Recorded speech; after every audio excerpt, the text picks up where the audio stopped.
first of all, welcome to PaleyFest. This is a super exciting event. Like you were saying, we're in person. We're talking to people. We are. This is awesome. Yeah. It's crazy. I know. It's like weird to meet you and meet everybody else. Like, I'm just excited because we get to actually meet the fans. That's the thing. Like, I'm one of those people, I like that stuff just because I want to see.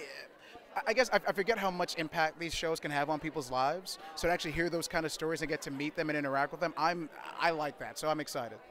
And you have a good point. I mean, Superman Lois has been on pretty much during pandemic season all this time, so you haven't really had this in-person going-out experience. At all. Yeah. On top of that, like, it's funny because when we started, it was September of 2020, so like still the height of COVID, before any vaccines and all that stuff. So we were all up in Vancouver, like kind of basically stuck because, like the border was locked and all that. So the funny thing was, not only did we not get to meet the fans, we were kind of forced to bond together because they were like, hey, you're going to shoot the show, now you're stuck. But the thing was, amazing cast. We all get along so well. Like, if there's one thing I love about the show, on top of the writing and the quality, it's the people we work with. These people, the cast, the crew, the writers, is just, everyone's just a good person, just is humble and wants to do a good job, and I love that. Awesome. And I mean, you can tell that from the outside too. I mean, the show is super well written and well structured, and I feel like you all have an on-screen chemistry that seems to work. So must have been that forced Vancouver bonding. I'm not even kidding you. 10 months. You spend 10 months together with people. Hopefully you guys get along and make it work. You're all gonna hate each other, or you're gonna bond like never before. Exactly. Thank God it's the bonding. Thank God it's the latter. Yes. Yeah. Needed to be. Absolutely.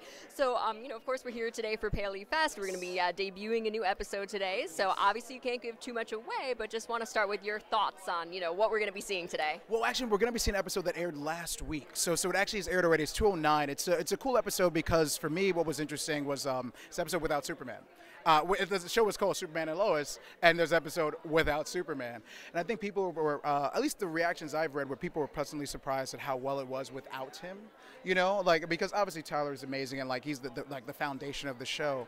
But what I love about it is you get to really see that family's the crux of this. That like the show is ultimately about connections and family, and we find a way to deal with that. And then the father's missing, so how do we deal with the patriarch being gone? So it's really cool. Yeah. And there was a lot of opportunity in that, that came out with this episode too, is, having Jordan, kind of trying to take over the Superman role, having you doing your best to hold the world up. I got to do a plane. I got to fly a plane. Actually, that was not me. That was my stunt double. So, by the way, Steven, my stunt double, I got to give props to because he's the one in the suit 95% of the time. He does the heavy lifting. Yes. Yeah, I mean, so there's been, from the start of season 1 to now, there's been immense character development for you. Like, we started in a totally different place than we are today. So I'm curious, along the way, how that was for you, like your thoughts as you felt and saw this character just changing and transforming. No, that's a good question. So for me, it was cool to go on that journey. You know what I mean? Like I think the beauty of TV compared to film is film, it's a great medium, it's cool, but like you got 2 hours, 3 hours now, because apparently no one knows how to make a short movie anymore. But you go on this kind of like short-ended thing. The thing about TV, which is beautiful, is it's open-ended. So characters are constantly developing. Like I always go back to Walter White in Breaking Bad. Like the guy you saw in the beginning, the like geeky chemistry teacher is awkward compared to the danger at the end. That journey, like with my character, he was going through grief in the first season, just all this hatred. Like his whole purpose was to get revenge for his wife's death. And losing his daughter and all that. So he worked through that in season 1, and now he's learning to sort of live life again and just find happiness. And I think it's beautiful. I'm really, really happy with what they've been able to do with the character.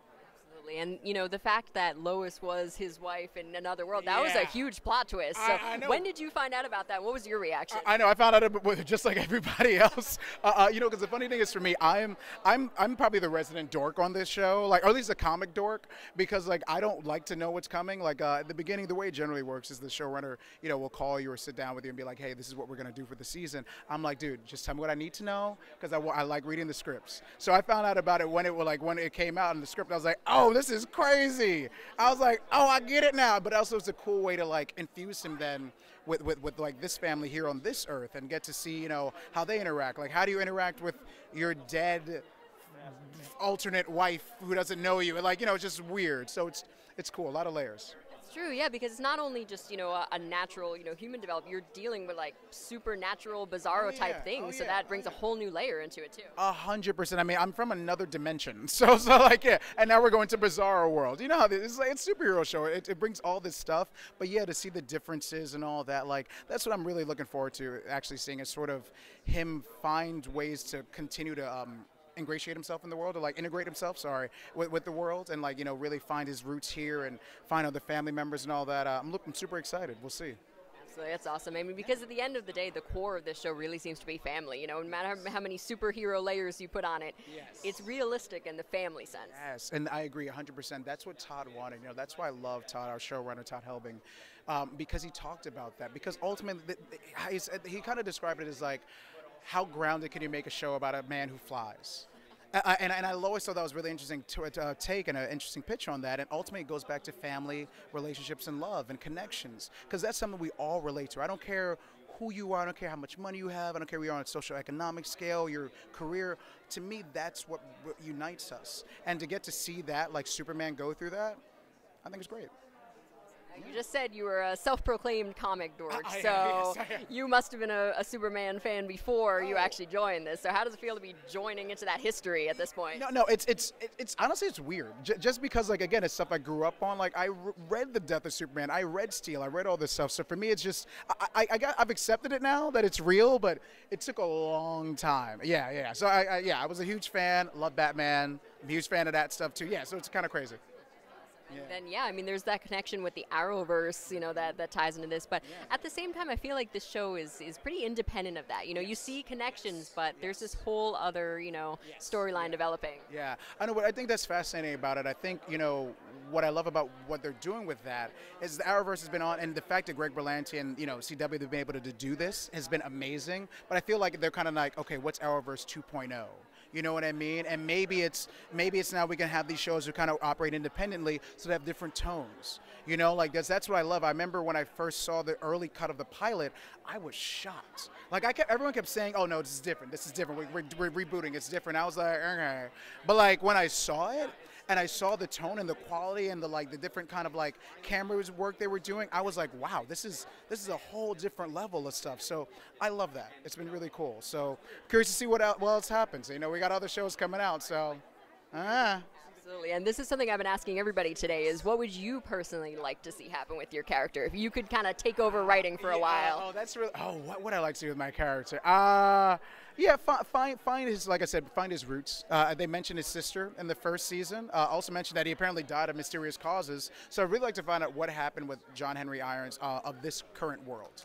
Find out his backstory, and then how does that relate and all that stuff. So yeah, but I feel like they'll probably explore that at some point.